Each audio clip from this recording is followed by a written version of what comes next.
மல்லிகை மல்லிகை இருவாசி கோங்கு மந்தாரி வெட்டி வேறு பாடசாலை சொல்லக்கூடிய அநேகமான மலர்கள் எடுத்து உன் பாதத்துல குமித்து பன்னீரால் கால் கழுவி பட்டால அடித்த வெட்டி தேவி மாடுகளாக்கி ராதா ருக்மணி சொல்லக்கூடிய அதே கொடி வணக்கம் பண்ணவா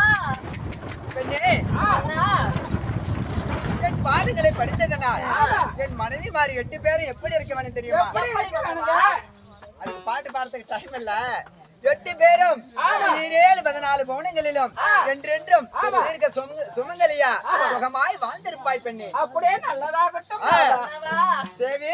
அப்படி இருந்தாலும் எங்களை நாங்க சித்திர சமாதானத்துல நாங்க நித்திரையில இருக்கும்போது 5 மணி சுமாருக்கு எங்களை அழைத்தீங்களே, என்ன காரணம்? எதற்காக எங்களை வரவழைத்தீங்க நாதா? பெண்ணே 5 மணி ஆயிடுச்சு, எதுக்கு வர சொல்லுவாங்க? நீ கொஞ்சம் மூடிக்கிட்டு உட்கார்றா. எப்படி தெரியுமா? துரு மண்டலத்தை ஆண்டு வரக்கூடிய சரி பூர்வாச முனி என்ன செய்தார்? சத்தியலோகம் சென்றார். நம்ம பவனாகத்தானே பிரம்மதேவனுக்கு உன்னுடைய சரமாகத்தானே 5 சரத்தில் அலக்கு சரம் அருந்து போ. அது எப்படி தெரியுமா? என்னுடைய பாதங்களை படி என்று சொன்னான். அதாவது நம்மளுடைய புண்ணியகத்தானே நீயோ ரிஷி, நானோ தேவர்கள். உனக்கு தேவனா என் பாதத்தை படிந்து வேண்டிய வரத்தை வாங்கிட்டு போ. நான் உன் பாதத்தை படிய மாட்டேன் என்று சொன்ன காரணத்தினால் என்ன சொல்லிவிட்டான்? உனக்கு 5 முகம் இருக்குதுங்கிற ஒரு கருவத்தில் என்னை படியவில்லை. 5 முகத்தில் அலக்கு சரம் அறுபட்டு போகும் புற்றா சாபத்தை சாபம் கொடுத்து விட்டான்.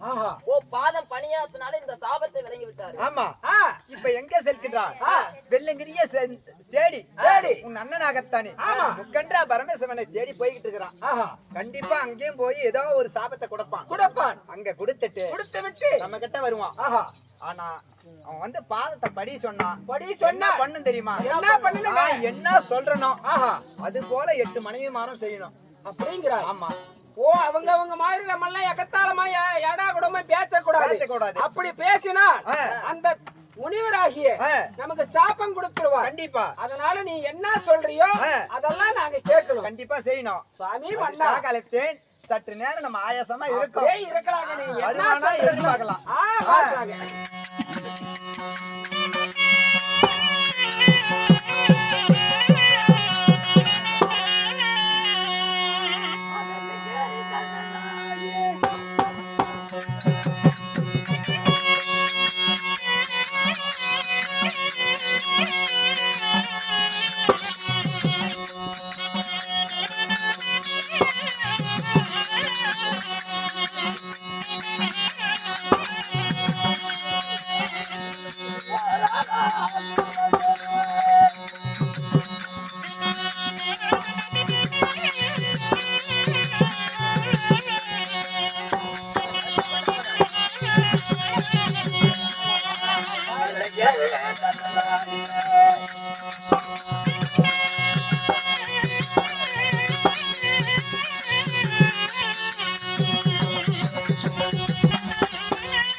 எப்படி தெரியுமா? சத்தியலோகம் போனோம். சத்தியலோகம் சென்று பெருமாவை சந்தித்தோம். பெருமா கொஞ்சம் கூட நம்மளை எடுத்து வணங்கவில்லை. ஆமா. அவனி காக்கப்பட்டது 5 சதமாக்கப்பட்டது. 5 சதத்திலே அழகு சதத்தை கிண்ணடிக்கும்படியாக்கி சாபத்தை கொடுத்தேன். சாபத்தை கொடுத்து விட்டு இப்ப கைலாச வெள்ளிகிரி வந்திருக்கிறது. வெள்ளிகிரி சென்றா பரம பையன் நம்மள இடத்துல வழிவானா இல்ல அவனும் திமிரா பேசுவானா? ஓடி சென்று சீக்கிரம் அரண்மனை இருக்கிறாங்க பாரு, போய் பார்க்கலாம்.